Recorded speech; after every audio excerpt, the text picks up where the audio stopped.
তোমরা যারা এই ড্রেসটা বুঝতে পারছো না, এটার ফটো তুলে রাখো, তাহলে এই ড্রেসটা বুঝতে পারবে। হলুদ ফর্মটা নিতে হবে, এটার জন্য শুধু লাগবে মাত্র 30 টাকা, খুচরো নিয়ে যেতে হবে কিন্তু। রেজিস্ট্রেশনটা হাতে পাওয়ার পর এই যে আমার 400 টাকা রিসিভ কপি আর রেজিস্ট্রেশন। গুড মর্নিং সবাইকে, কেমন আছে সবাই? আশা করি সবাই ভালো আছে আর আমিও ভালো আছি।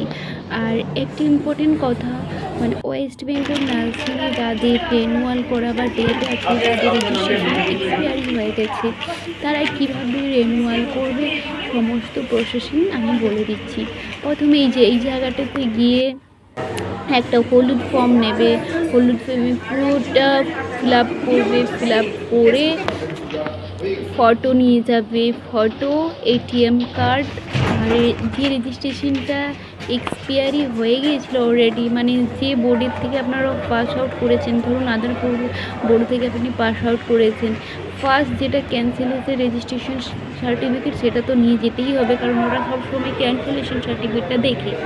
আর উপরন্তু যেটা আপনি রেনুয়ালে যাবে, অটোতেই সম্ভবত উঠলে বেটার হয়, নার্সিং কাউন্সিলিং অফিস বলবে, ও সবাই নামিয়ে দেবে, কারণ ওই জায়গাটা তো সবাই চেনে। যাই হোক, আর যদি মেট্রো করে নামো, মেট্রো করে নামলে সেন্ট্রাল পার্ক মেট্রোতে, মেট্রো স্টেশনে নেমে যাবে। যদি শিয়ালদা থেকে তোমরা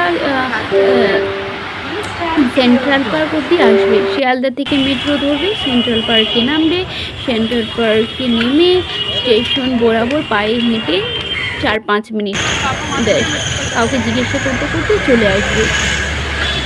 খাদ্য ভবন, তারপরে স্বাস্থ্য ভবন, তারপরে পূর্ত ভবন, ঠিক আছে, পাশাপাশি এগুলো সবই আছে। আমার ভিডিওটা তোমরা ফলো করতে থাকো, আস্তে আস্তে বুঝতে পারবে আমি কিভাবে গেলাম, কিভাবে এলাম। আর এটা আমি ভিডিওটা করেছি জাস্ট তোমাদের সাথে শেয়ার করার জন্যই, আর তোমাদেরকে দেখাবার জন্য যে আমি কিভাবে গেলাম আর কিভাবে এলাম।